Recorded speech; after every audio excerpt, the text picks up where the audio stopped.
Hey, what's going on guys? Hope that everyone will be fine and welcome back to another crash course. So in this video I'm going to explain to you about CSS. So CSS is used for styling, which stands for cascading style sheet. So if you have seen my previous video on HTML crash course where we have created a very basic structure, and with the help of CSS we can do styling and much more, right? So if you have never done CSS before, so this course is perfectly for you. So let's jump in and let's talk about what we will cover on this video. So first, we will discuss about implementing the CSS. So there are different ways of implementing the CSS. We will discuss all of them. Next, we have the selectors. With the help of selectors, we can do some styling. Next, we can also discuss about the fonts and the colors. We will import fonts and with the help of CSS, we can import different properties. Next, we have the background and borders, and with the help of margins and padding, we can add the spaces inside and outside of the box. And floating and alignments are the sections which we can move towards left or right. Display properties plays very important role in responsiveness. Positioning is also very important, and we will discuss all the positions to make it to change the positions, right? So we have like positions like absolute or position like inherit. So we will all discuss on the examples, right? Next, we will create a very basic menus and the buttons. With the help of CSS, we will learn how we can do and make our layout much more appealing. And next, we will discuss about the forms and the styling.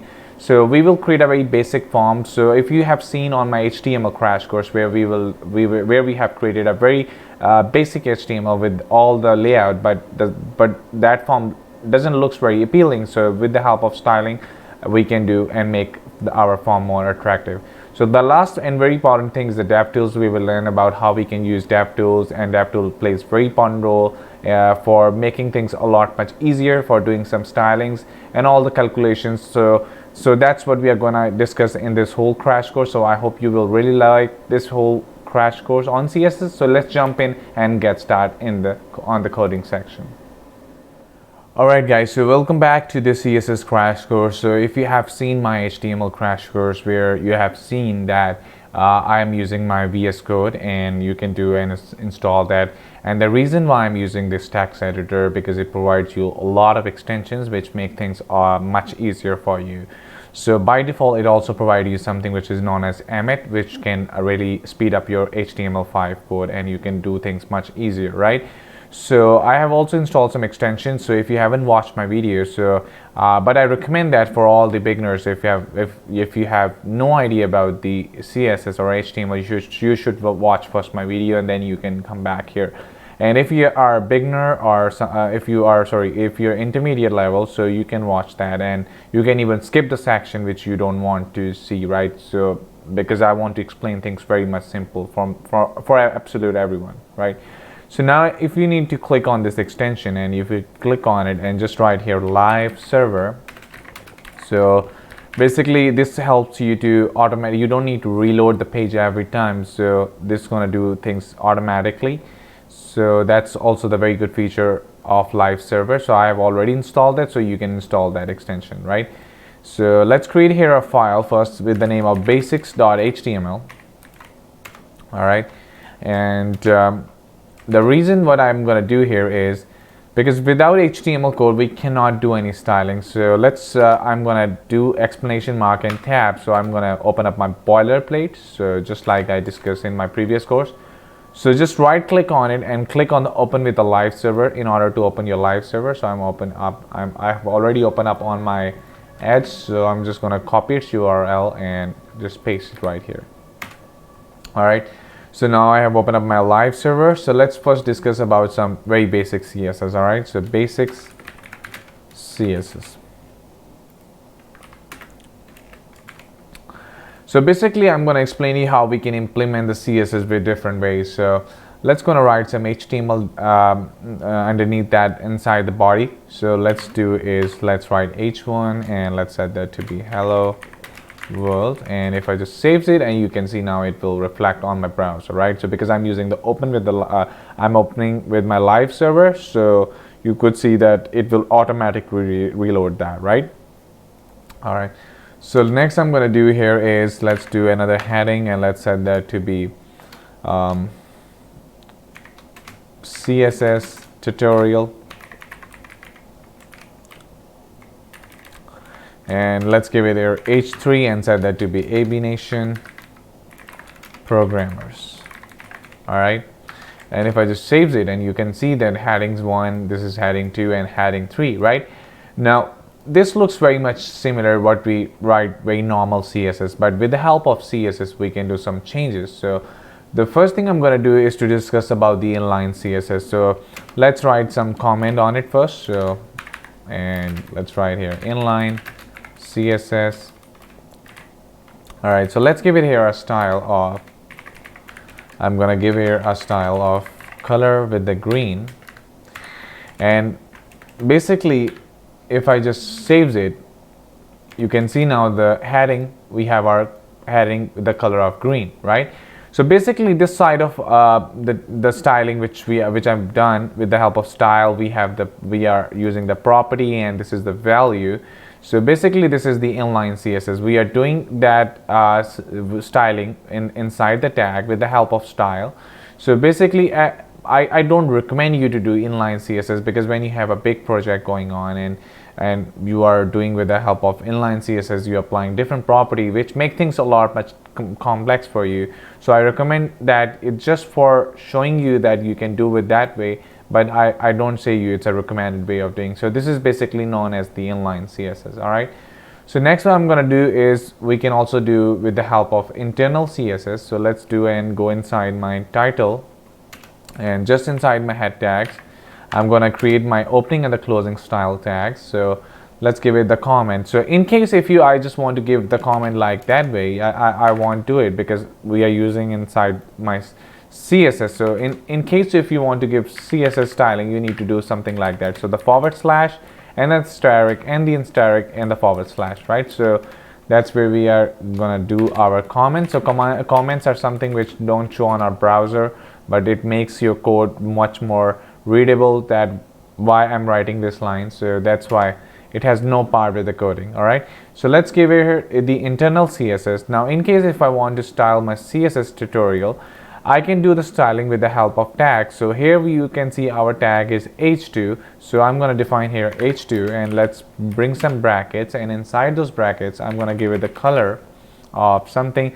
And as long as I write color, you could see there with the help of VS Code there's stack of colors, so you can use any one of them. Let's just try the blue violet, and if I just saves it, and now you can see that we can change the color, right? So this has been done through the internal CSS. All right, so internal CSS is something which we normally use when we have some minor changes on in few sections, or if we have very certain changes. So that's where I recommend to use internal CSS. But with the as far as inline CSS is concerned, it's not really it's not really the recommended way, but you can do actually. This is why I'm explaining that the first way is the inline CSS, the second is the internal CSS, and the third way is the external CSS.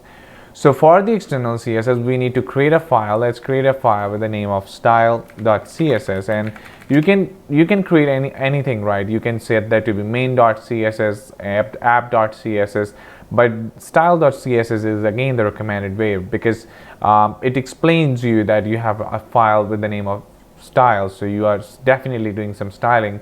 So you can create any name, but style.css is actually more meaningful. All right, so what I'm going to do is let's do some h3. Let's do the color for the h3. So if I just write here h3 and put some brackets, parentheses, and inside that you can write the property and the value. So the property name is the color, and let's make that to be right.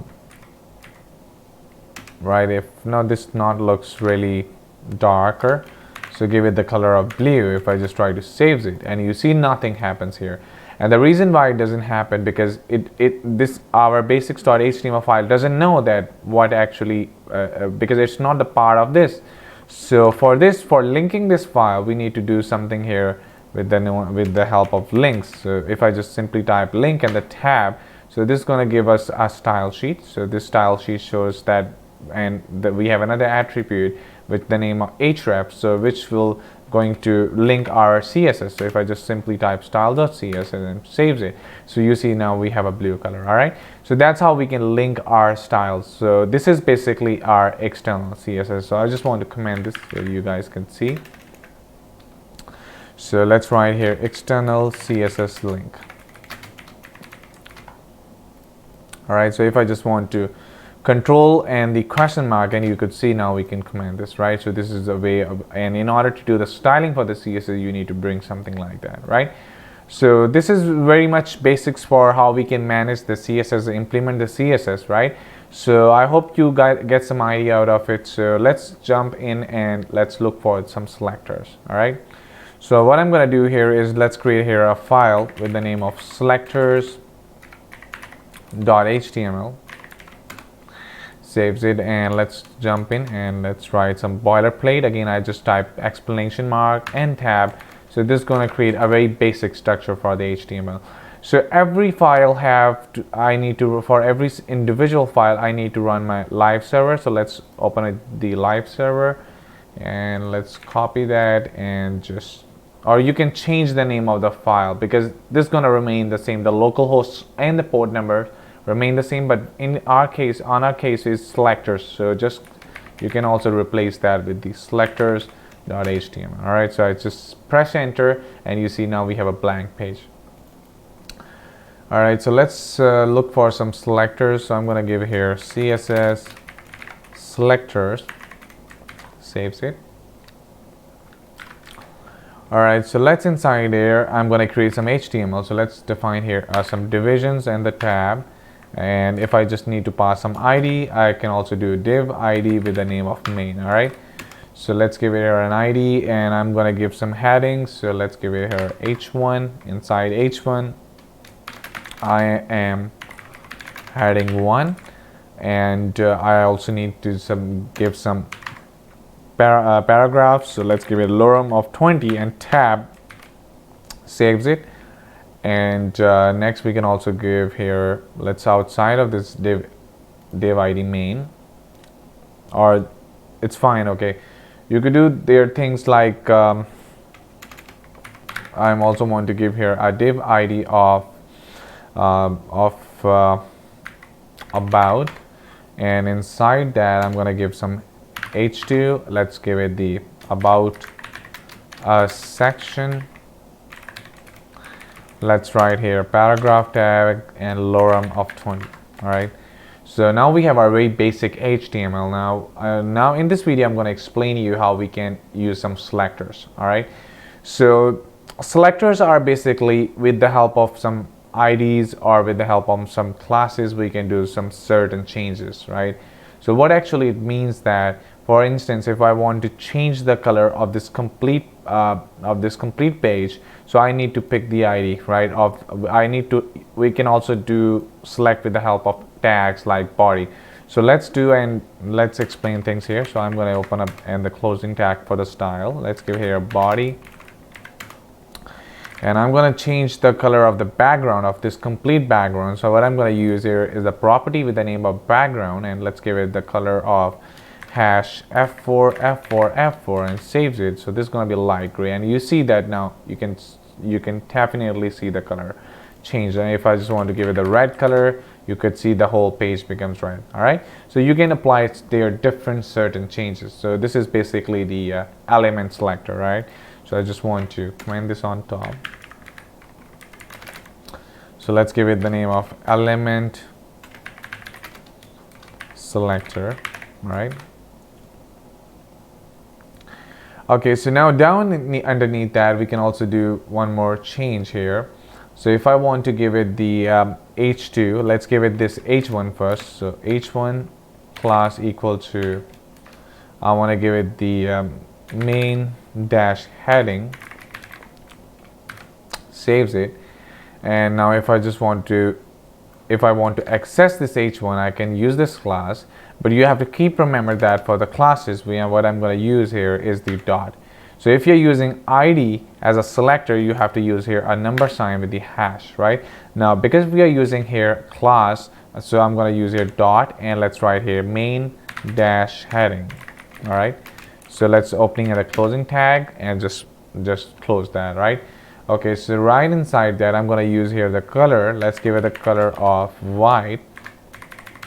All right, so you could see that now we have our color with the color of the font is now white. All right, so that's how you could understand how we can do some certain changes. But I believe that whatever the changes you're going to apply, especially the classes are something where we can use and duplicate on different sections, but we don't use IDs for multiple time, which is not a convention. And so normally IDs are used once, so we avoid using IDs for some sections. But in that case, if I want to make this headings very much specific, so what I'm going to do, if I use here ID and try to save it, you could see that now it turns back to black. But now I'm using ID, so I just need to remove this dot and just bring in hash. So this is going to change it to white, right? So that's how we can use the some like IDs and the classes. All right, so now let's look for the multiple selectors. So how we can choose multiple selectors.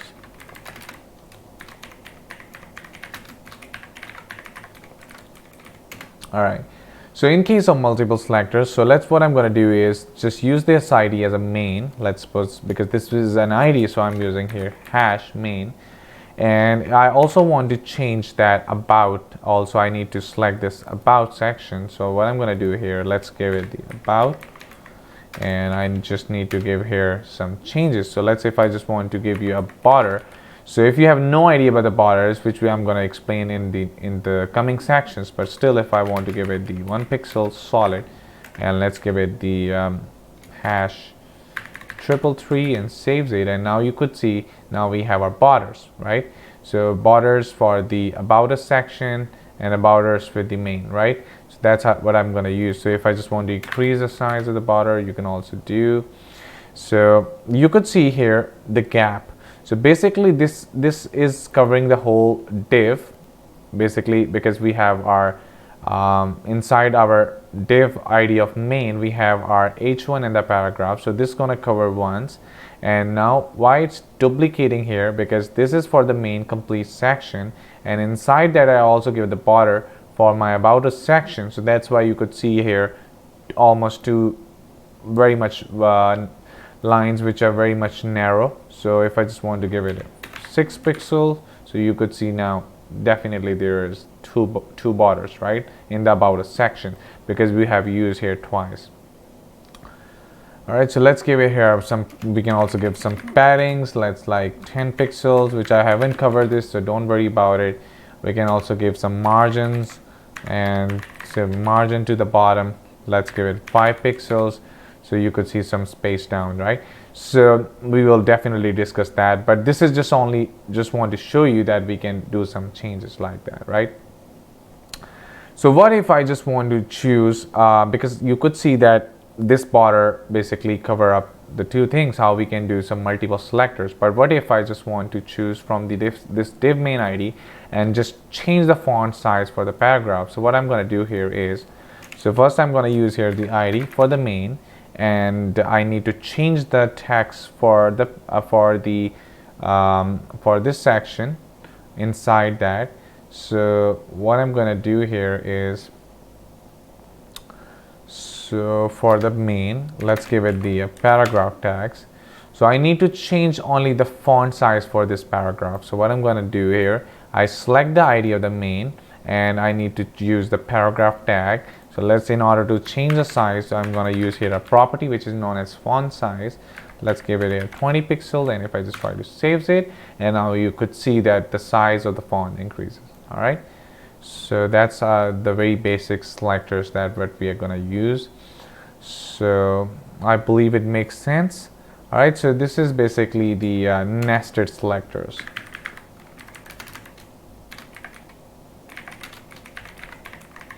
And why I'm going to, basically the difference between the multiple selectors and the nested selectors is that for the nested selector, you could see there is no comma. That means that inside the main, and whatever is included inside the main with the p tags, I'm going to change its font size. But in case of the multiple selector, you could see that we are using ID as a main, and we are also changing the main and also changing the about. So basically it it makes this separately, and the entire div also deal it as separately. So that's why you could see the changes for two different individual sections, right? So that's only the main difference between the multiple selectors and the nested selectors, right? So let's look it for the next let's look for the next topic. All right, so let's create here a file with the name of fonts.html and just change that to be fonts and saves it. All right, so I'm going to create here a boilerplate and just give it the fonts. All right, so here for the fonts, I'm going to create here a very basic div id of main. So let's create here h1, give it the class of heading dash secondary, and give it the name of programming, and underneath that I just give it a paragraph text. Let's give it a lorem of 20 tab. Underneath that I just want to give here an ID of about, just like I did before. So inside that h2, let's define here about and some paragraph tag. All right, so just saves it, and it doesn't work. Actually, I need to open it with the live server, and let's, if I just try to refresh this. All right, so now it works. Okay, so let's look for the fonts. All right, so fonts are basically, there are multiple fonts that we can use. Like you could see, this is a normal font. If I just try to right click on the complete browser anywhere, so if I just want to inspect this and just want to make this a little better, so basically what actually you could see inside that, it's all your dev tools, right? So this is your dev tools where you can select some different, like if I just click on it, you could see that it's this h1 is basically display block, and by default this browser provides you the settings. So the font size is 2em, and we can change anything inside that. Like if I just want to change the size of the font, I just need to double click on it, or I just need to do here is you can also like define some font size. Let's suppose if I just write here font dash size, and if I write it 12 pixels, you could see that we can change the size of the font also inside the DevTools, right? So this is also you could do, and some margins and font weight. So there are almost every single thing that we can change also from this DevTools. All right, so this is also what you can do and see. All right, so let's first look for the font family. So in order to change the font family, I'm going to use here some styling. So just do here style, and inside styles we have I need to change for the complete body. So body means that everything which includes inside this body, we can change it, right? Anything that I want to change. So for the body, I'm going to change the font family. So we have a property with the name of font dash family. And once I click on the font family, you could see we have different families. We have stack of families. We have our Courier New, we have Arial Helvetica, we have Georgia Impact. I love Impact. So if I just want to click on it, it saves it, and you could see that the font size changes on the spot. So basically this changes the size of the entire document, because we have used here a selector of body, right? So if I just want to only change the tag, the family for the paragraph tag, all I need is just to type P, and you see that now the family, only the paragraph tag changed its family, right? So just remove that, and let's look for some other family, and let's write here impact or inherit. You can use here, if I just type O, if I just want to type for the something which is known as Oswald, which I haven't find right here. So let's use here Arial Helvetica, And if I save it, and you could see that by default there are some line heights. So line heights is the height between from the top and the bottom spaces between them. So basically this is a line height. By default I remember it's 1.6 m, and we are going to discuss everything there, right? And when we will learn from the dev tools. So this is basically by default it provides. So there are a bunch of things which our browser by default provide us the settings to change. So you could see there is a space from there are some margins also from the left, and we can, and also there's some padding, so we can also change that with the help of CSS, which we are going to discuss in the next sections. Alright, so we can also change the font size. Let's suppose if I want to give it the size of 20 pixels, so, and you could see the font size increases. And we can also use some units like, so I just want to explain to you that like this pixel, so px is basically the absolute units. So I'm going to give here a comment. So basically these are all absolute units. So in order to change the we have also some relative units like rem and the m. So in case by default, as I explained, that the height is 1.6 m, so let's gonna use here m relative units, and down there let's give it here the height of 1.6 m. Saves it, and you can see now we have a height, right, so of 1.6 em. Alright, so we can also do some changes, right, like I can also change, if I want to change the color or make it bold, let's suppose just want to do that, and see. So I just cut this and just bring here strong tags, which are our semantic tags, and put that inside it, and you could see that the difference now it's bold. But we need to do with the styling. So what I'm going to do here is let's change that to you could change that to span, saves it, and you see now there's no difference. But if I just want to apply some CSS, and let's make that font dash weight, and you could see you can also change the font weight in numbers. So depending on the highest number it will become more bold. So but I'm using the bold property, and saves it, and now you could see that now it's bold. All right, so we can also change that too. Now inside my if I just want to change the paragraph tag for my about section, so let's gonna grab this, so hash about.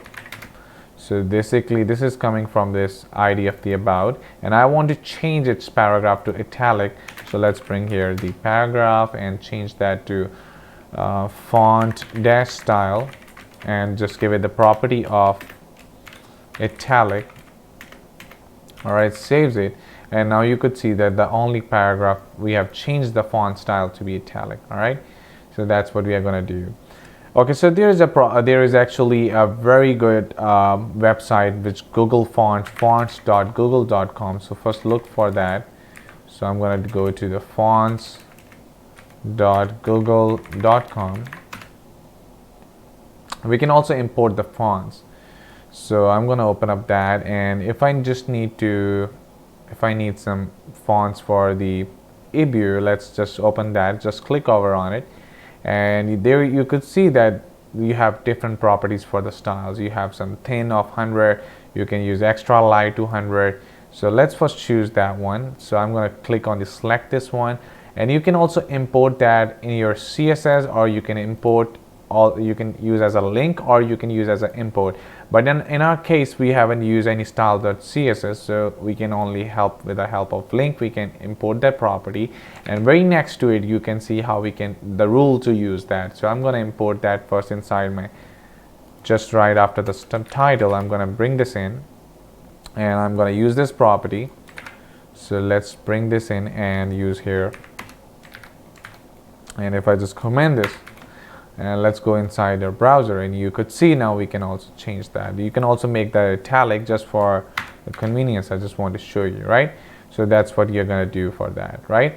So that's how we can use the Google fonts. So there are multiple fonts that you can see on the Google, right? So that's how we can import and link it through with our websites. All right, so I think so that's very much it for the fonts. So next we are going to look for some other colors. So let's go and look for the colors here. So I'm going to define that inside here.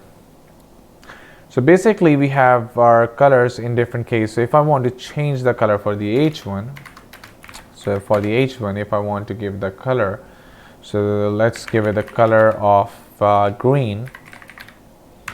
And if I just saves it, and you could see that we can change the color, right? So this is basically the property and the name of the color.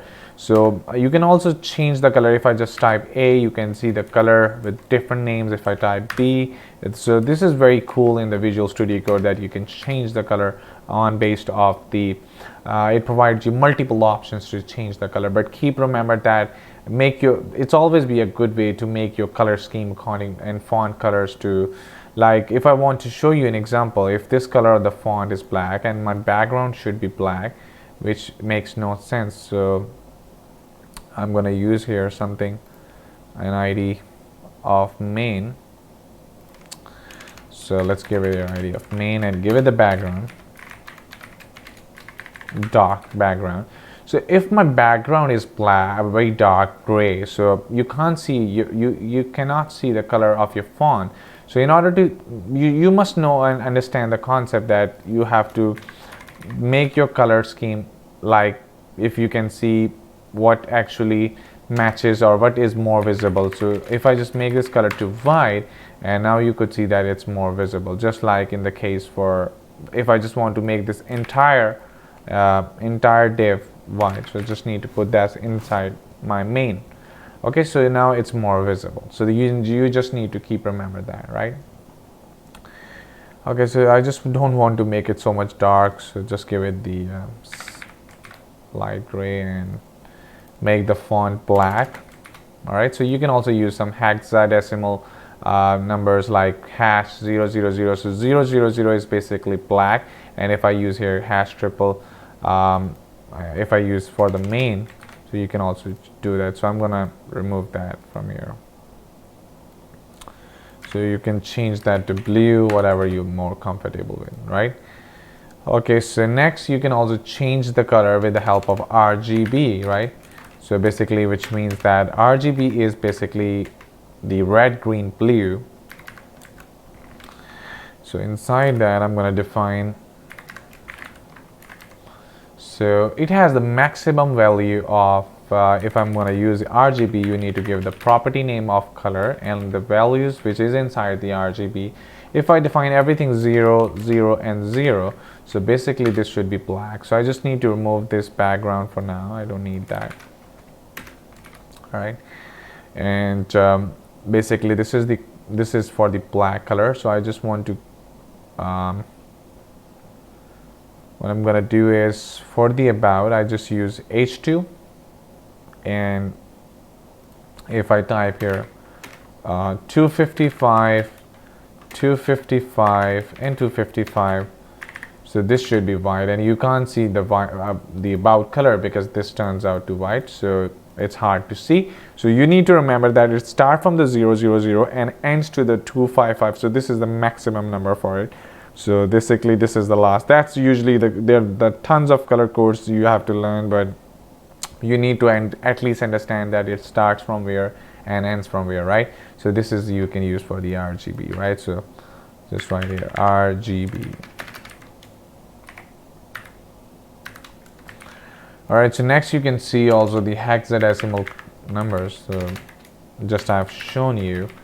So for the let's do here for the paragraph.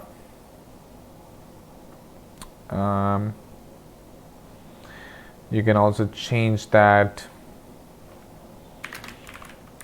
color to be something like hash, and you can change something like F3 and saves it, and now you could see that it turns to, which is actually not visible. So I just want to change this family to something where I can see Arial, saves it, and change the color to be this, right?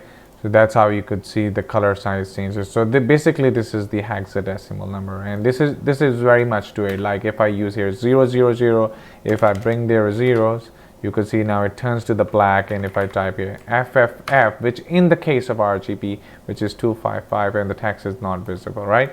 So you need to understand the concept that how you can make your font and your background much more appealing with the help of colors. All right, so that's very much it for the fonts and the families. So now next we are gonna look for some backgrounds, right? So let's create here. Oops, why it's actually showing me red? It's fine, right? Okay, now let's look for some backgrounds and the border. So background underscore border dot html. Let's create a boilerplate here, and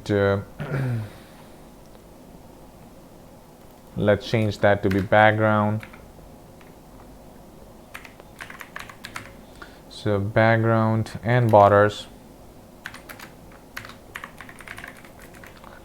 All right, so I just want to change that to background underscore border. Saves it. Right now it's a blank, complete blank page. All right, so here I'm going to define some divs. So div id of let's give it here some div id of some, what I'm going to do here, wrapper. So div id of wrapper, and set that to be wrapper -1. Inside that I'm going to define h3 or h2, and set that to be wrapper 1, and write some paragraph tag, so lorem 20.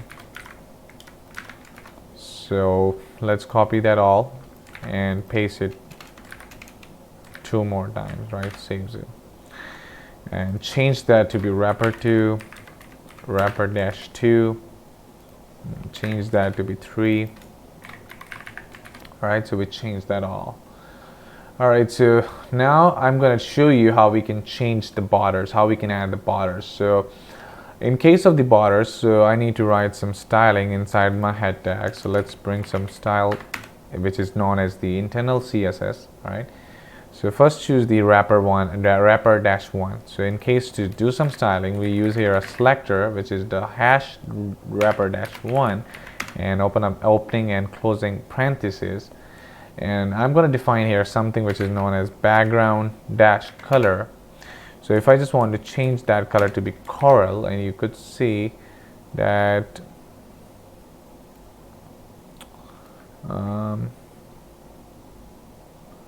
wrapper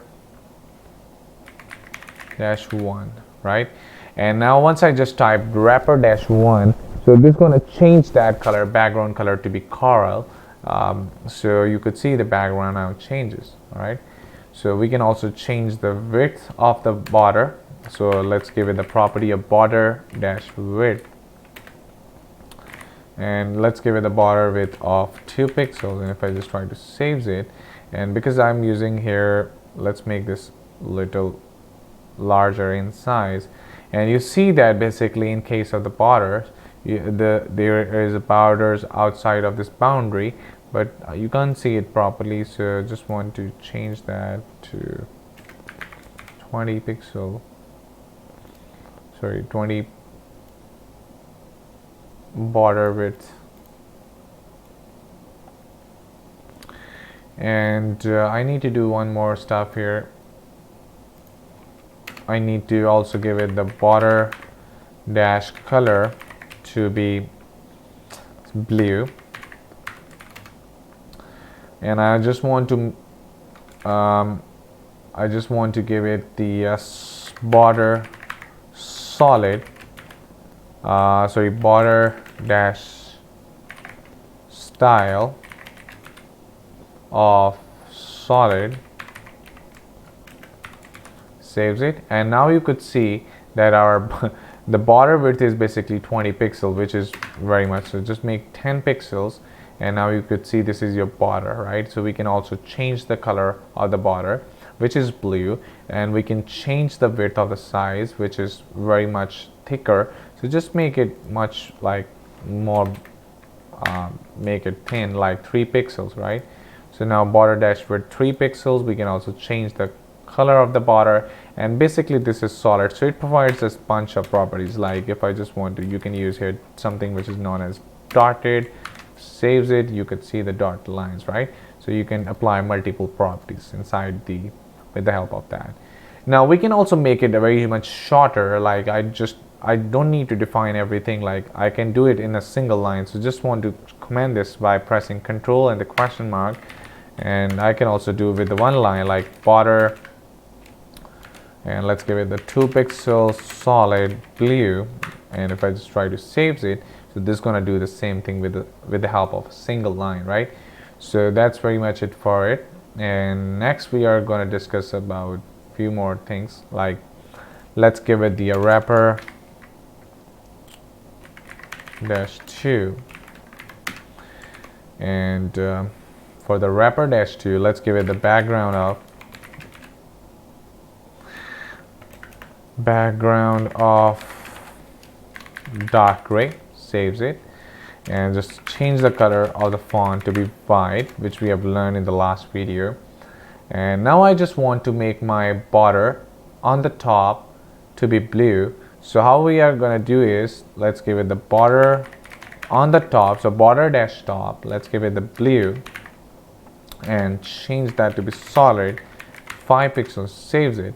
So you could see the border basically on the top 5 pixels, but there is no any space which we can add with the help of margins, because we haven't learned for now. So I'm just using here something very basic tag, which is break, right? Saves it, and now you could see the border on the top, which is blue. Alright, so we can also change and make some border rounded on the corners. So how we're going to do, very easy. So we can do with the help of border dash radius. So this should be border dash radius, and just make that rounded. So give it 10 pixels and saves it.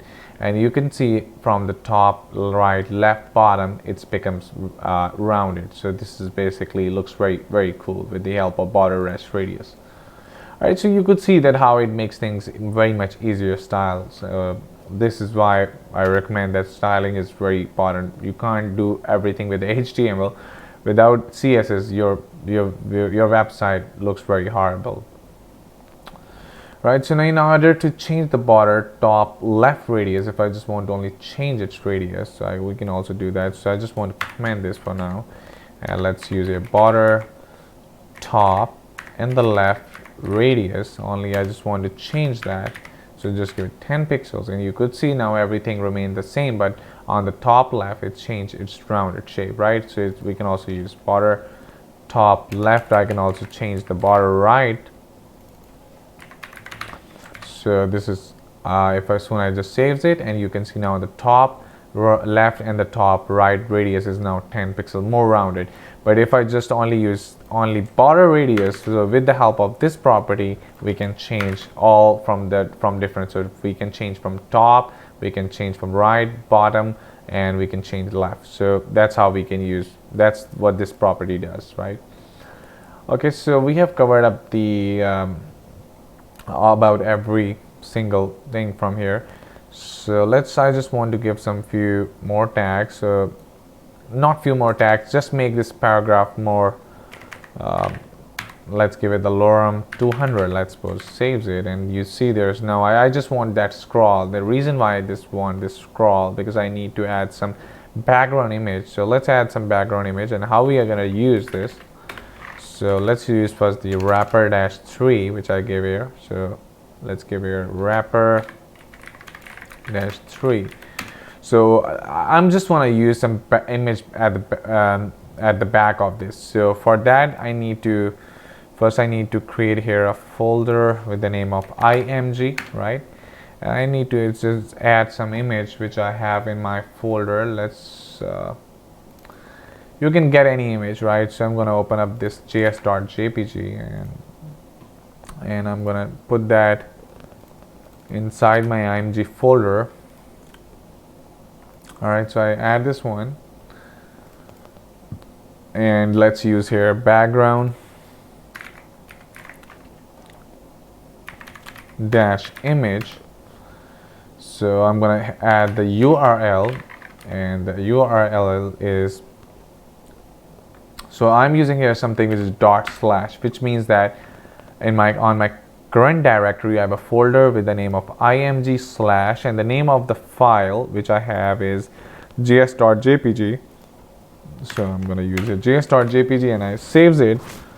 So you could see now I have an image which in original form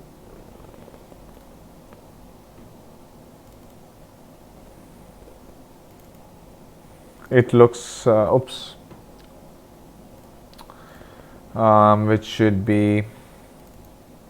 which looks something like that, right? So you don't worry about it. It's basically a part of JS, right? So it's not only the blank image, because it just show you the entire, because don't cover up the complete image on our browser. So there are a bunch of properties that we can, with the help of that, we can bring things on. So I just want to change the color of my font, which is not visible, so we can also do that. So let's add the color white, right? So you could see the color is now white, and I can also change the width and the height of the image. So let's give it the width of 500 pixels, and I want to change the height to be 200 pixels. It saves it, and now you could see that now we can change the width and the height of the page, right?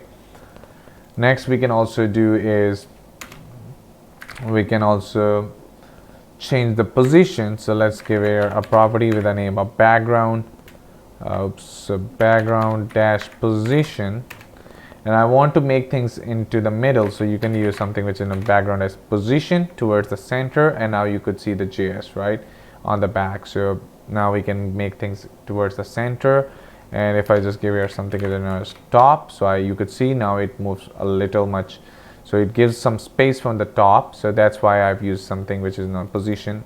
So it puts the background position towards the center and adds some space from the top, right? So basically this is the background position top. And if I'm going to use here something which is known as background dash size, this is going to cover up the complete page of this. So no matters how much the size of the image, so this is going to complete and cover the complete entire page, right?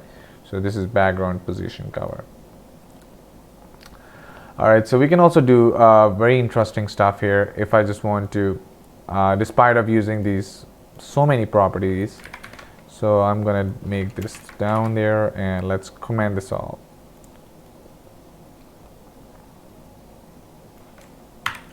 So now we can do, with the help of only single line, we can do all the stuff. So let's give here background URL, and let's add here /img/js.jpg, and let's give here a center, and this is basically the position. So and this is basically the size I want to be covered, right? So if I just saves it, and you could see that it's do the same stuff, right? So that's what we are gonna do. Next we can also do one more interesting stuff. I just want to add more text, so let's give a lorem 50 more.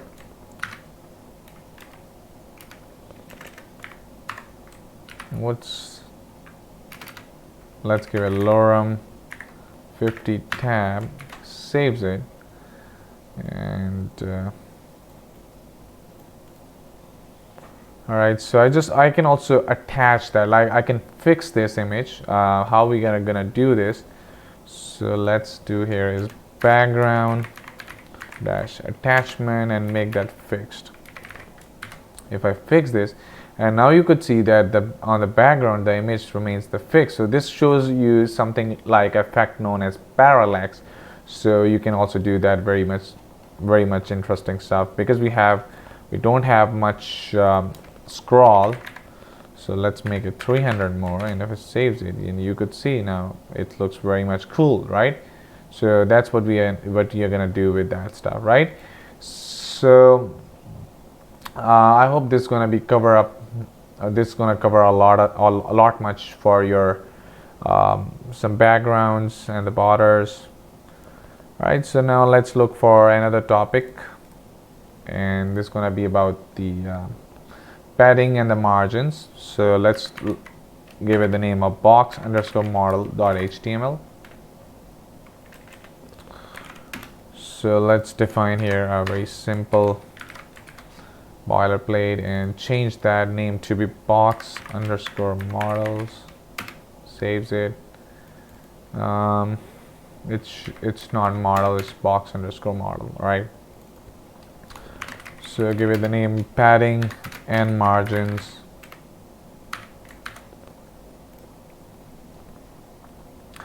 Alright, so let's look here and create some very basic box here. So give here div id of wrapper, and inside that let's give it wrapper 1 and write some paragraph tag. So just make this right and give it the paragraph tag lorem 20 and save it. Let's copy that all and paste it down here. So wrapper 2. Alright, so make this wrapper -2 1. Okay, so you could see that there are multiple ways of doing different things. So by default you see there is some space from there's some margins. So if I just want to inspect this, you can press F12, or you can right click on it and click on the inspect if you're using Chrome, and if you're using any other browser you can just simply check its setting. So basically there is a select an element in the page to inspect. So if I just click on it and let's look for the wrapper 1, and you could see that we are using H2. So this is basically the default settings which our Chrome provides. So the display is block, font size at 1.5 em, and there are other different margins to the top and to the bottom, right, which is 0.83. So by default it provides us the default margins and the padding. We can do some certain changes with the help of CSS. We can eliminate and add our own. So that's what we can do here. So you could see that the margins are basically something which is outside of the border, and the paddings are basically the inner spaces, right? So you must understand that the margins are for outer and the paddings are for inner, right? So basically this is what I want to show you here. So let's look for first styles. Let's add some opening and a closing tag. There is a tag which is known as asterisk, which means that it's for the complete entire doc type, for the complete document, whatever includes in that. So I want for the complete document, I want my margins to be 0, and I want the padding. So before I should jump directly to it, I just want to leave it. Let's give it first the body, or the body, or just give it the wrapper 1. So let's give it a wrapper -1. Let's give it the background of, it saves it, or make it a little darker, right, and wrapper -1, and the color, make the font of the color to be white. And now if I just want to add the margins and the paddings, let's do the same stuff for the wrapper -2 with some different background color. So let's give it the background color of coral. Alright, okay, now I just want to give the entire padding and margin 0. So let's give it the padding and the margin 0 if I just save it.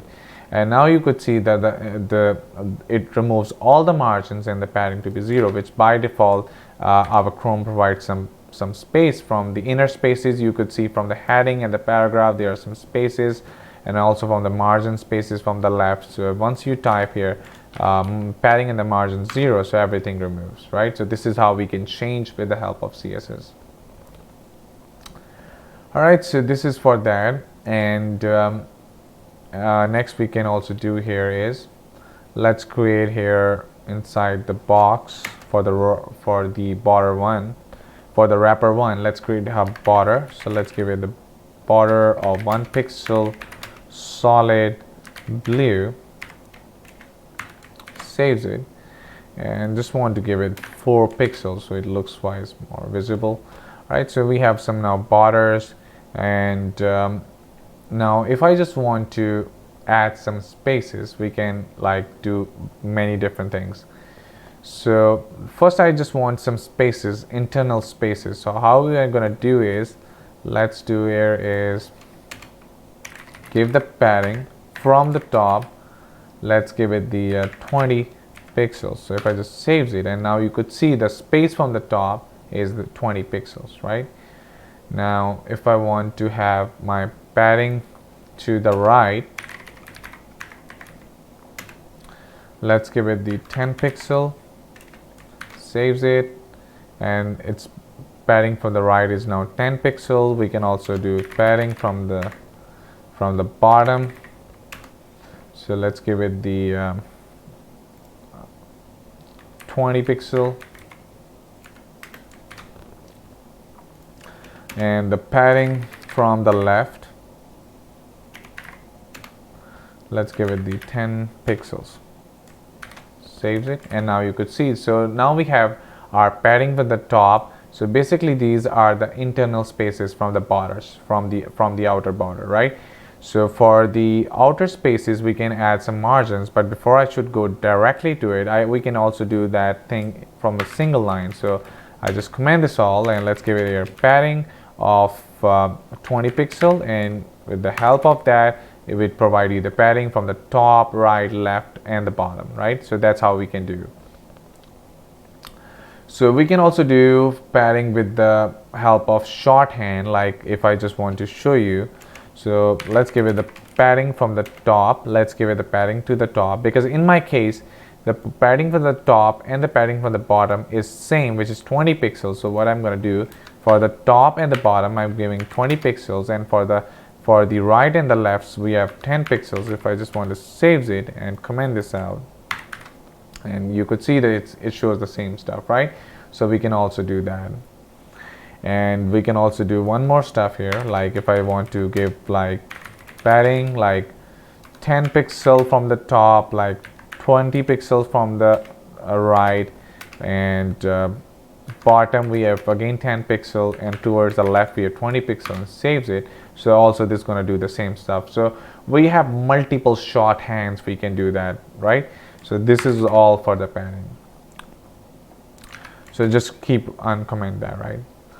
Okay, now next we are going to look for something. If I want to look for some, let's give it some padding towards the bottom for the H3. So I'm going to do here is, let's do and select the wrapper -1, and inside wrapper 1 we have a H2 tag. So let's give it a H2.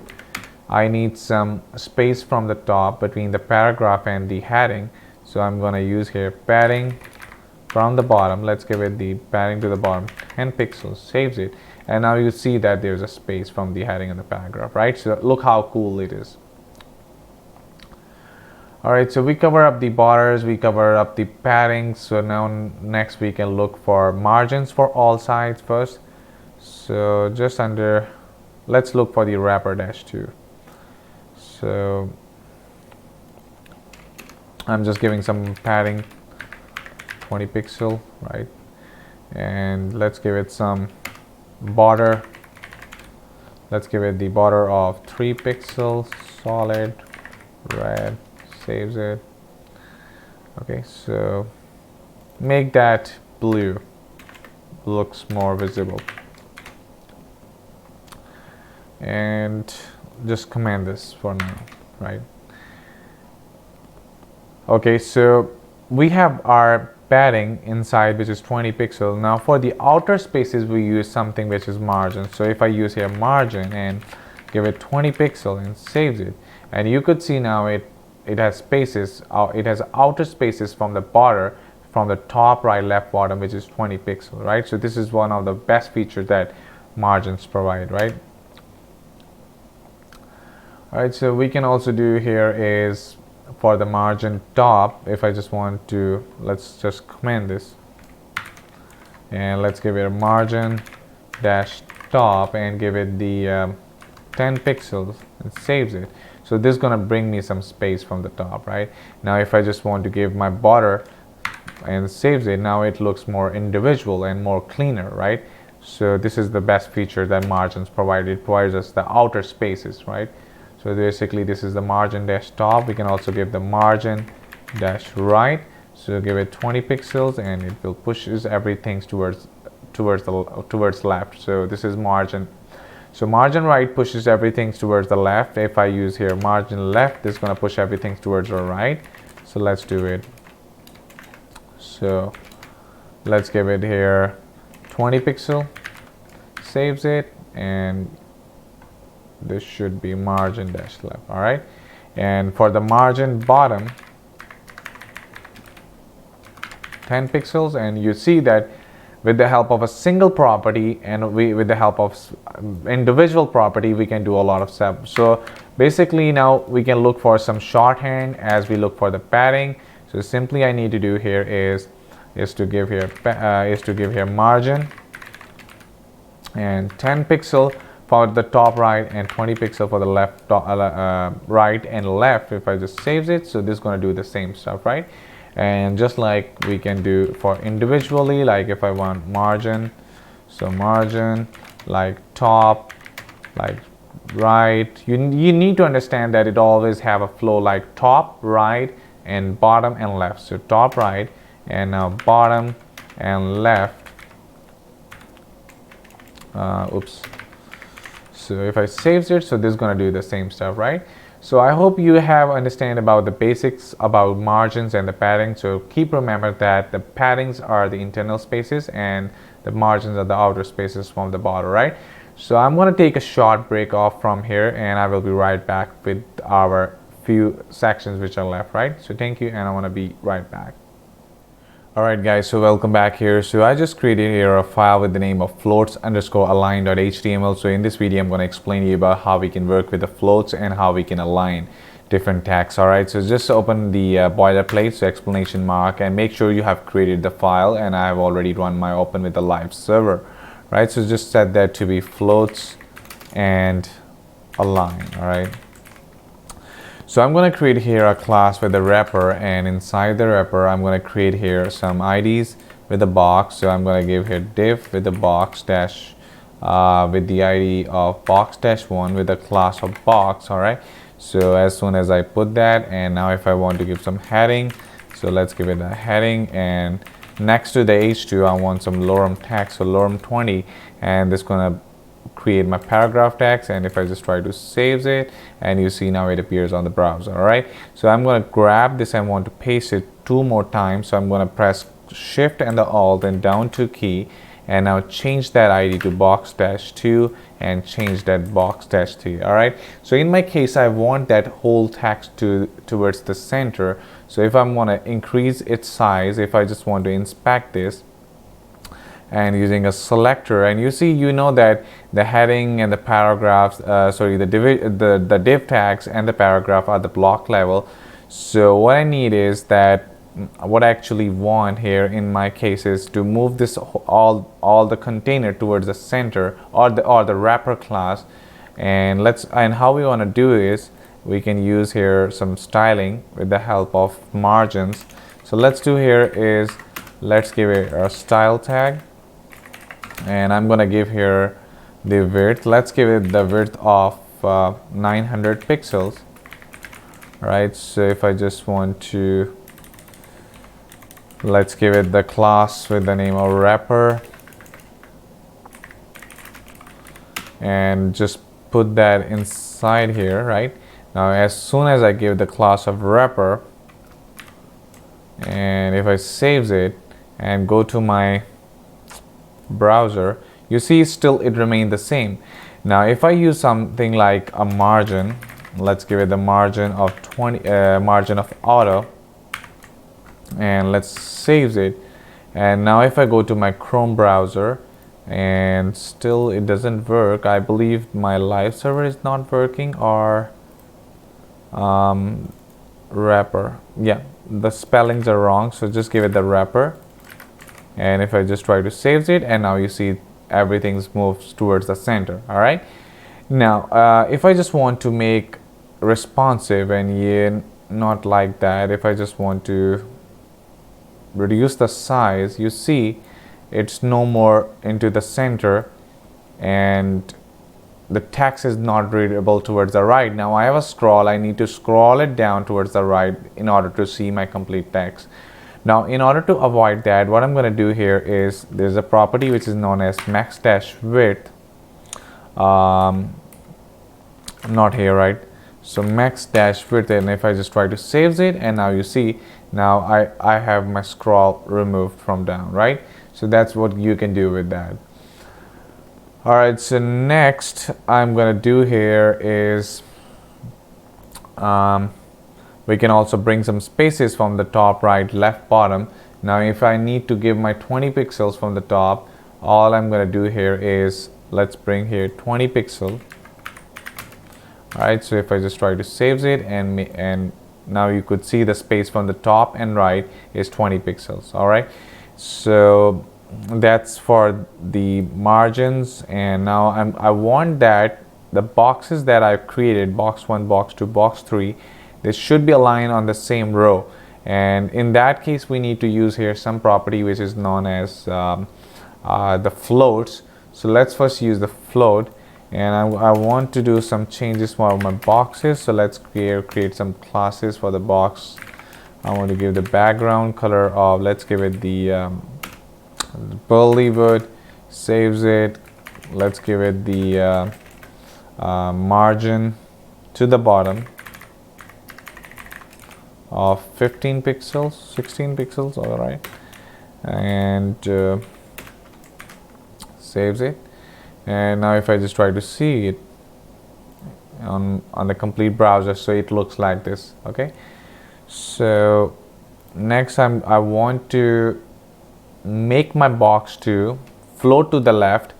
Now I need these two, box 2 and box 3, side by side, and I want this heading 2 to be of 70%, which should be like roundabout to be comparatively smaller to the box 3. So box 3 should be smaller and the box 2 should be 70%. So I want both of the boxes on the same row. So how I'm going to do, with the help of flex boxes, we can do that. So let's create here an ID of box-2. Let's give it a float to the left. So if I just try to save it, so you see now it all floats to the left, but I need to give here the width. So let's give it the width of 70%. All right, so if I just try to save it, and now you see now it floats to the left, and now the remaining portion is our 30%. But the more effective way is if I just give it the ID of box-3, and I want to float it to the right, and the width which is left out of the 100%, which is 30%. Now if I just try to save it and check my browser, so it looks like this. Now the problem here is that if my width is 70%, which also include the margins which include the padding space and the width. So in order to remove that, we need to have a property which is known as box sizing. So let's use here for the asterisk, means that for all the complete documents, I'm going to use a box sizing, border text box, saves it. So now it looks like this. All right, so this looks much more neater and cleaner. All right, so we can also do here is we can also like give it the margin. If I want to give the space to padding 20 pixels, saves it. So you could see it looks like this. If I want the padding from the top to be 20 pixel, so it looks like this. So we can also apply changes on based of that, right? So so just want to align it better. We can also do some, we can reduce its size just like, so it that it looks much better, right? Okay, so the next thing I'm going to do is let's create here the I want that which I want to cover in the next section. Okay, so I think so that's it for the basic concept that I want to explain to you, how you can use floats and create boxes and change direction, especially when you have some sidebars on the right or the left and you want to create some content. So that's where it will be very much helpful, right? Okay, so now let's create here a layout for, I just want to create some very basic layouts of the website, which include the fonts, which includes the forms, which includes the navbar and some menus and something like that. But before I should go directly to it, I need to create another file with the name of inline and the block. So I want to explain to you how we can convert inline into block and block into inline with the help of CSS. So let's create here inline underscore block.html, and let's create here a boilerplate. So what I'm going to do is change that to be inline underscore block. Saves it, so it's remained the same. Alright, so what I'm going to do here is I'm going to create here UL unordered list, and let's create here allies anchor tag and change that to be, let's create here home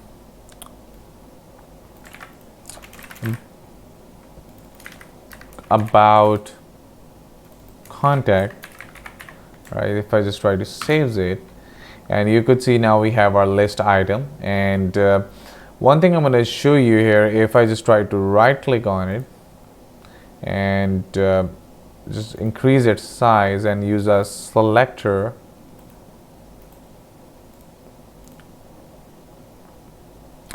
and you see that the list item is, again, it's a block level, right? So in order to convert it into the inline, like if I want my links all to the same line, right, so we can use something which is known as inline. All right, so let's first create that. So I'm going to create my style tags inside it, and inside I want to have my ally, and I want that display and display inline. If I just try to save it, and now if I go to my browser, and you see now it's moved to the same line, right? So that's how we can convert the display with the help of display inline property. We can do some changes. All right. Okay, so what I'm going to do is just bring some padding. So let's give it a padding of 20 pixels, saves it. So there are some spaces. All right, so next I'm going to do is let's create some right after here I want a break, and let's create here a class of box, and inside heading, so paragraph tag and lorem 20, and just copy that 2 more times. Alright, so it looks like this. Alright, so what I'm going to do here is, now I just want to place some CSS, right? So let's give it the box, and I want the width of 30%. As long as I give the width of 30%, now you see, now it looks like this. So this is going to cover up the 30% of the width, right? And let's change that to, let's add some padding. So I'm going to give the padding of 20 pixels. Top, right, and left bottom. Let's give it the background color of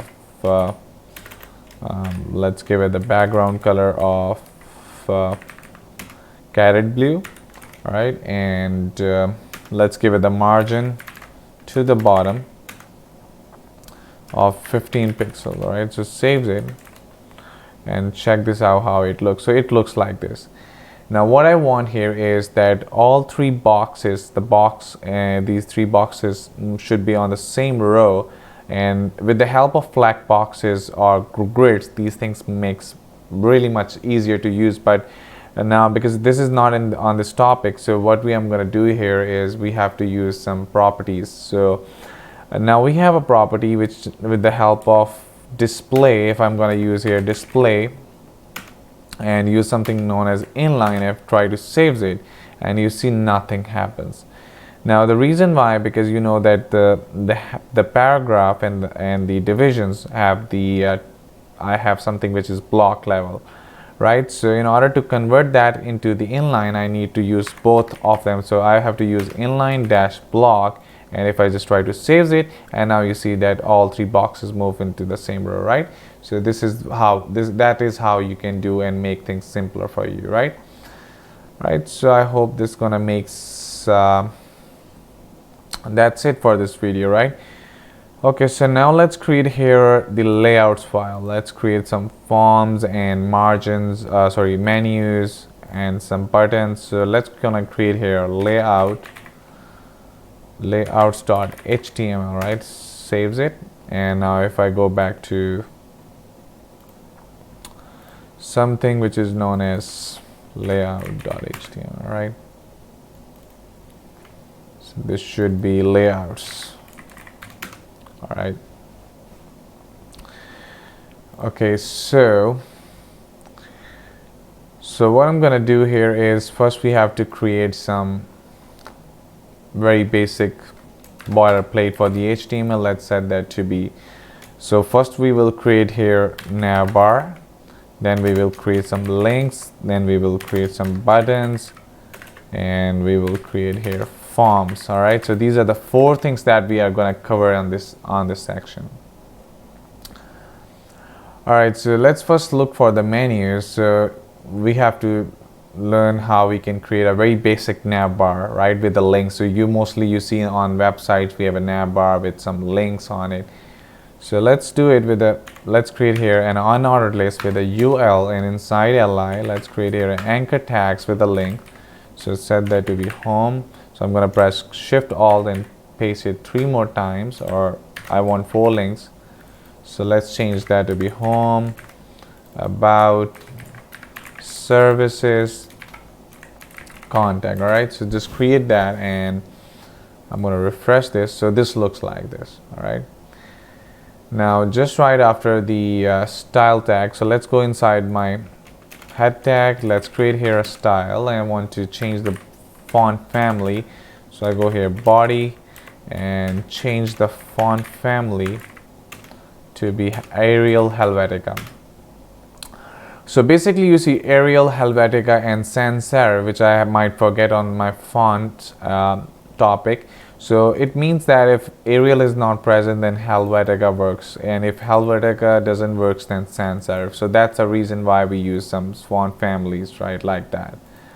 Okay, so that's it for the body, and now I'm going to use for the, let's create here a class of navbar. It should be navbar, and right after here let's create here navbar. So I want those bullets to be removed, so we have a property with the name of list style, and make this none. If I just press enter, and you see the bullets removed, right? Now I need to give some margins to the margin and the padding bottom. So by default the unordered list have the margins of 40 pixels. So let's give it the margins 0, and I want the padding to be 0, right? If I just try to save it, and now you see everything removes. Okay, so margin 0, padding 0. I want to give it the background color. Let's give it the background color of cornflower blue. If I just try to save it, so it looks like this. Now I want some radius, make it a little bit like circular. So I'm gonna use here border dash radius. Let's change that to be 5 pixels. All right. Okay, so I'm going to use here a property which is known as Overflow Auto. If I just try to press enter, and I just want to command this, so I want to show you where it's going to work, right? So let's look for the navbar. I want to float it all to the left, so let's use here float to the left, and saves it. All right, now you see that once I float to the left, everything moves towards the on the same level, right? So in order to use Overflow Auto, and if I just try to press enter, and now you see, now we have the background color. Reason that it basically there are two cases that we can use. We can use overflow hidden in some cases when the text is flowing out of the box, and whenever we are using something like we are float to the left, because every link works towards the left, so it removes the background property. So for that case, we have to use something which is known as Overflow Auto. Alright, so next we have to work with the Nav Link. So let's work with the Navbar, li, anchor tag, and we will discuss the pseudo properties later on. So let's give it the color of white and text decoration of none. So the text decoration none does is there is an underline down there, so this is going to remove the underline link. So this has been done with the text decoration. So I want to give some display to the block. I want that to be the block level, so I just give it the display block, and now I want to give it the padding to it, the 15 pixel, 20 pixel, and it saves it. So this looks like this. All right, so this looks very nice and neater and clean, right? Now I want to give some pseudo properties. So in case there are some pseudo properties like hover, so if I want to give something like li anchor tag and give the hover property, that means that if I hover on it, so there should be some color, right? So let's give it the background color. So background dash color, let's give it the color of background color of should be dark, something like dark blue, and I want that to be let's give it a color to be red. All right, so let's see how it looks. So this looks like something like that, which actually the color doesn't match to that, but just for the convention I want to show you. So once I hover on it, you could see that we can also change the color, and as well the background color changes. All right, so you could see how easier to change the colors, right? All right, so now let's look for the look for some links, basic links. So right after here, I'm going to create something break statement. Let's create our anchor tag and give it the class of bdn. All right, and now if I just go right after the navbar and give it the link here, link, saves it, so it looks like this. All right, so what I'm going to do for this bdn, let's give it the color of dark gray, and I want the text decoration, that underline line to be none. Hide this, so I'm going to use it text decoration none. So there are some bunch of pseudo properties, pseudo elements for that, for the anchor tag. So there is something which I already show you. The first one is the hover. If I just want to hover on it, let's give it the color of red. So if I hover on it, you could see the color convert, the text of the color convert to red, right?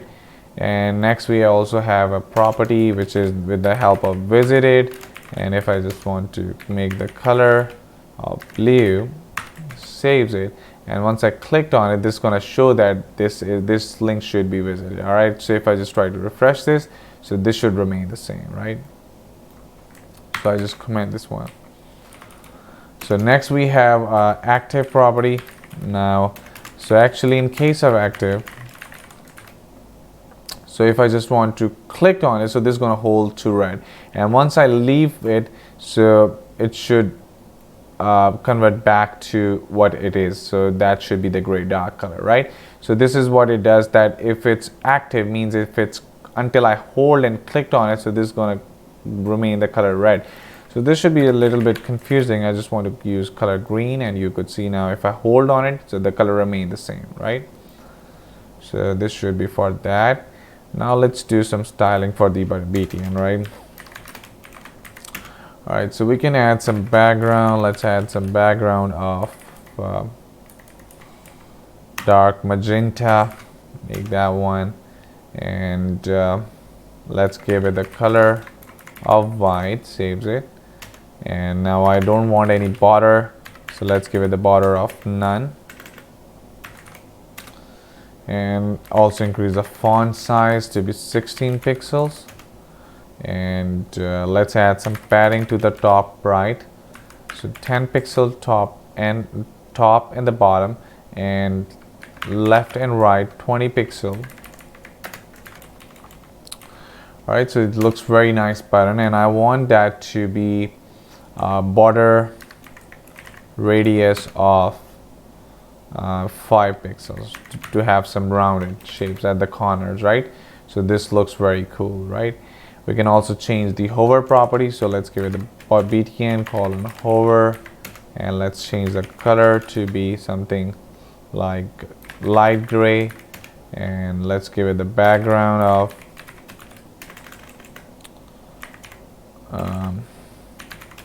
let's give it the background color of dark olive green, and let's give it the text decoration none, right? If I just try to hover on it, you could see that now the button color change on hover, right? So that's how you can add up, right?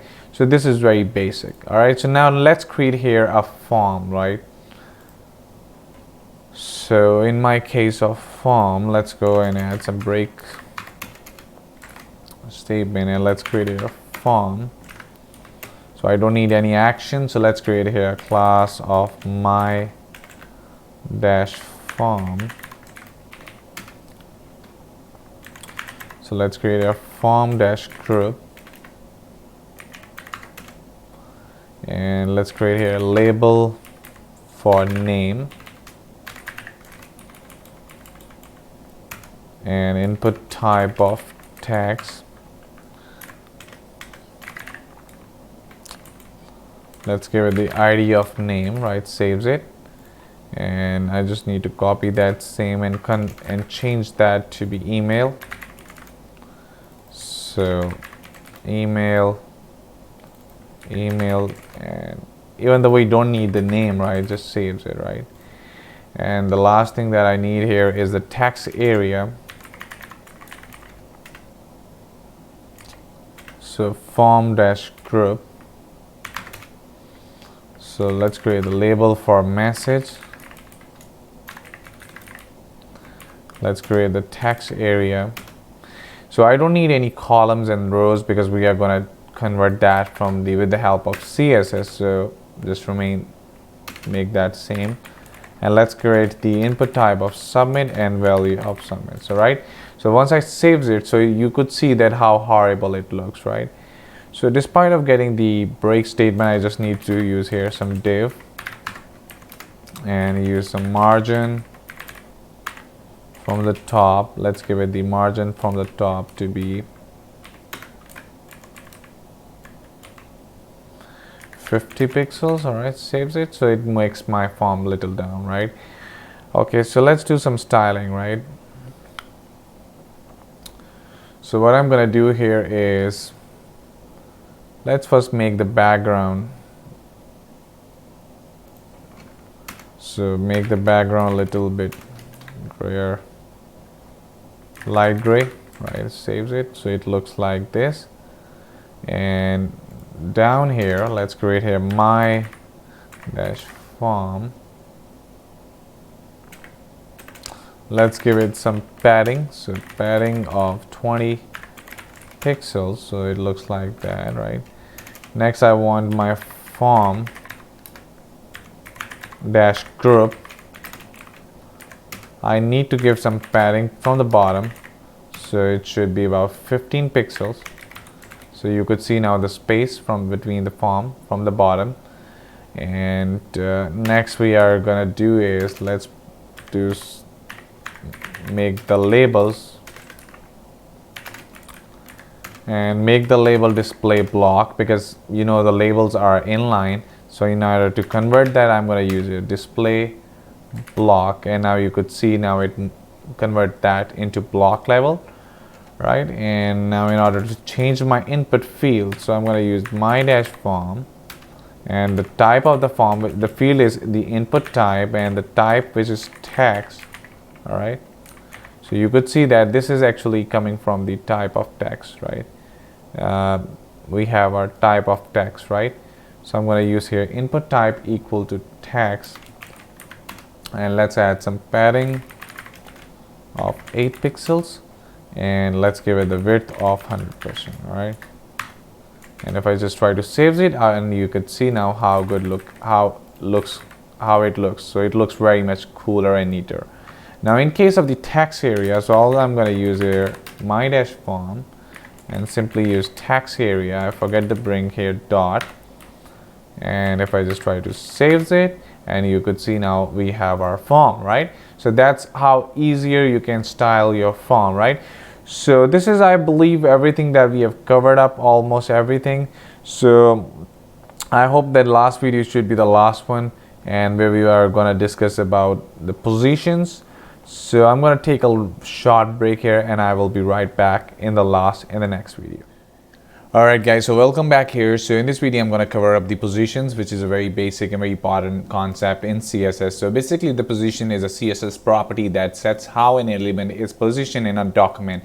So the top, right, bottom and the left properties determines the final location of the position element. So I created a file with the name of position.html, and make sure you have run with the live server. So I have opened up my code on my Chrome browser, right? So there you can see my changes. Okay, so let's create here a very basic structure for the HTML. So I'm going to pass here the div sum. So let's give it the div with the ID of main. Let's pass here h1, set that to be main heading. All right, so down here I have some paragraph tags. So lorem 20, I need some lorem 20 in tab, and let's look for some box. So let's create a p dash box. Inside that, let's give it here the h1 and set that to be heading 1, and let's give it the h2 and set that to be heading 2. All right, so saves it, and that's fine. If I want to open up my Chrome browser, so this looks like this. Now we have some positions. So we have static position, we have absolute, we have relative position, and fixed. So let's look up the very first position, which is by default given on our Chrome browser, which is the static position. So if I'm going to show you, I just need to right click on it and inspect this out.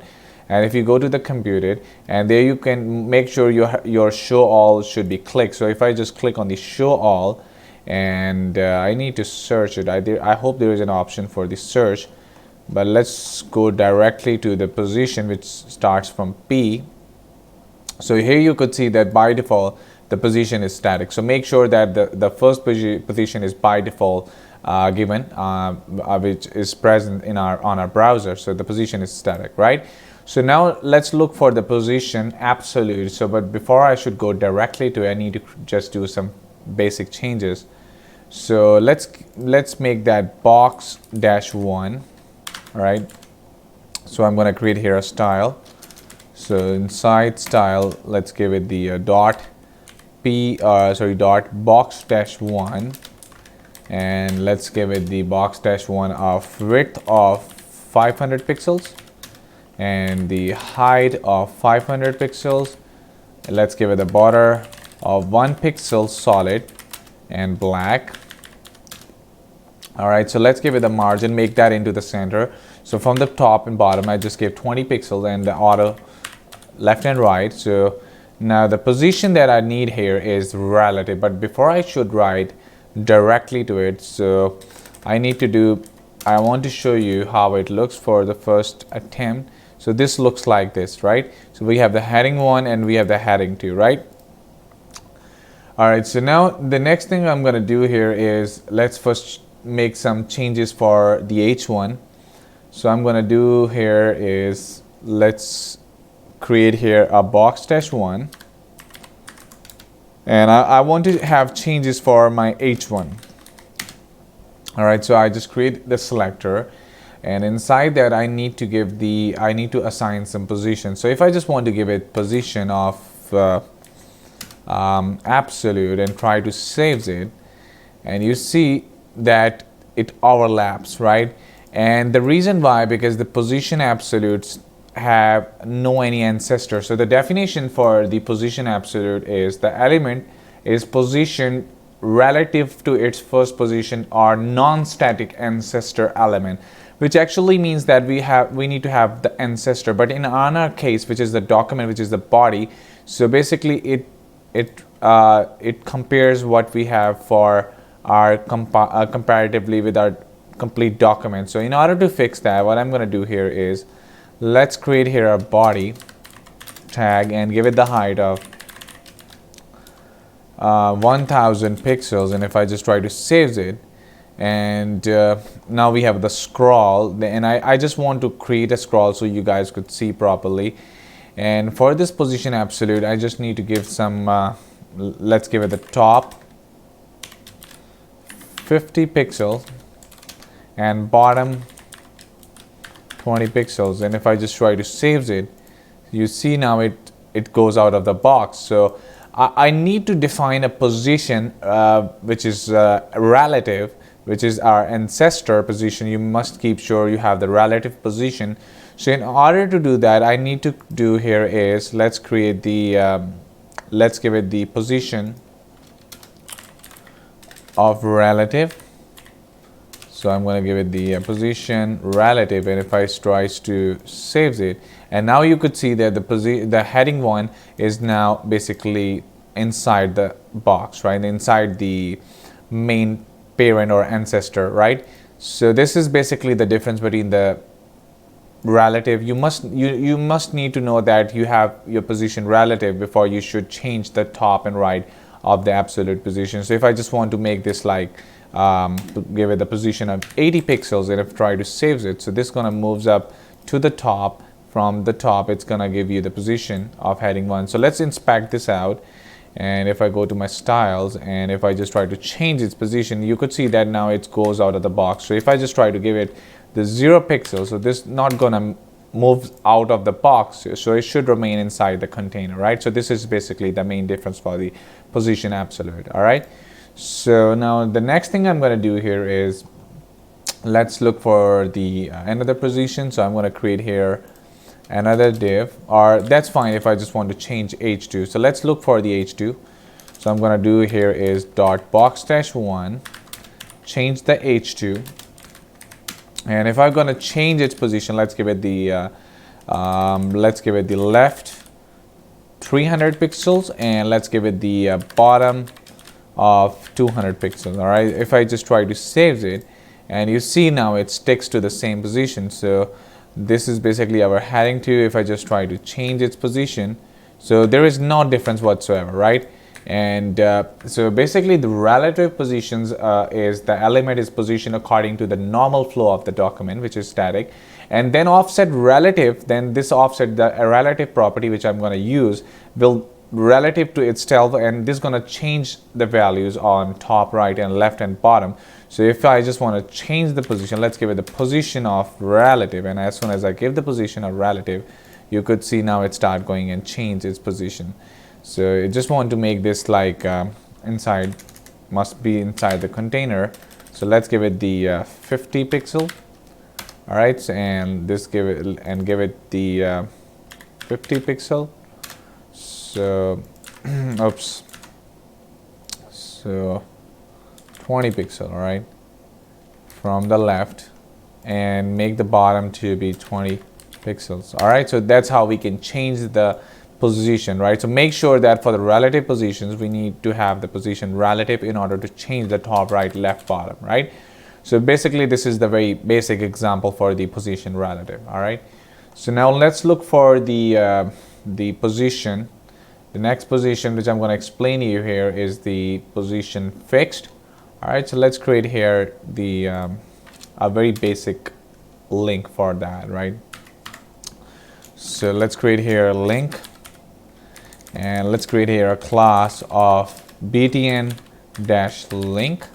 and if I just try to save it, and this link looks like this, right? So just change that link a little better looking. So I just need to grab its class and let's add some classes.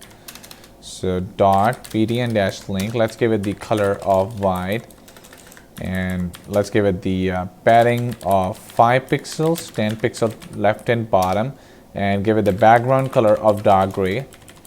And next I need to give it the text decoration to remove the underline. You could see that. So this underline, I need to remove that underline from the link. So let's give it the text decoration none. I don't need any border, so give it the border none, and saves it, and let's have a look how it looks like, right? So this looks like that. All right, so what I'm going to do here is, if I want to make its position fixed, all I'm going to do here is to just apply a property. Let's give it the position and set that to be fixed, and let's just give it the top of 100 pixels. All right, saves it.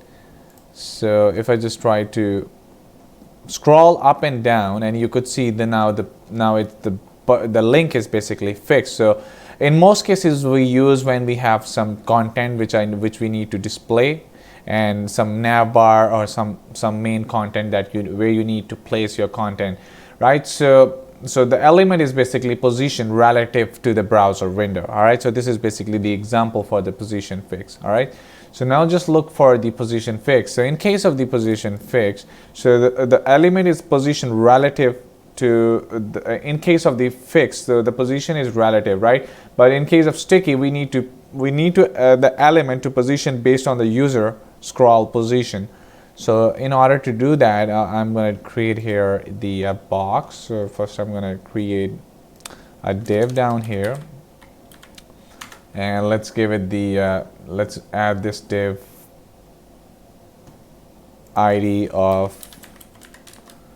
box dash 2, and let's create the class equal to box. All right, so now I need to give the class of box first. So let's give it the box of 100 pixel, and give it the width of 100 pixels and height of 100 pixels. All right, so I give it the width of height and fixed width of. Now if I just try to save it, so let's see how it looks. So I need to give it the background color. So let's look for the background color, or I should give it the yeah, okay, that's fine. Let's give it the background color of orange. Saves it. So our box looks like this. Now I need to make this position I need to make this sticky. So usually you have a sticky navbar, but now in our case, if I want to show you an example, so let's create the box dash 2 ID and grab this, and I need to give it the position of sticky. All right, and I want to give the bottom position to be 1000 pixels. All right, if I just try to save it, and you could see if I just try to scroll it, the position is basically, as long as I scroll, it stops at this position. So basically this is the example for the sticky, right? So I hope you guys get an idea about different positions. So if you have any queries, you can comment me on my on this crash course. We have learned about a lot of things and a lot of concepts. So if you really guys love this, so please don't forget to like and subscribe, and must share this video. So this is going to be the longest video that I ever created on my entire channel, and so thank you for watching, and please don't forget to like and subscribe, and I want to see you for the next time.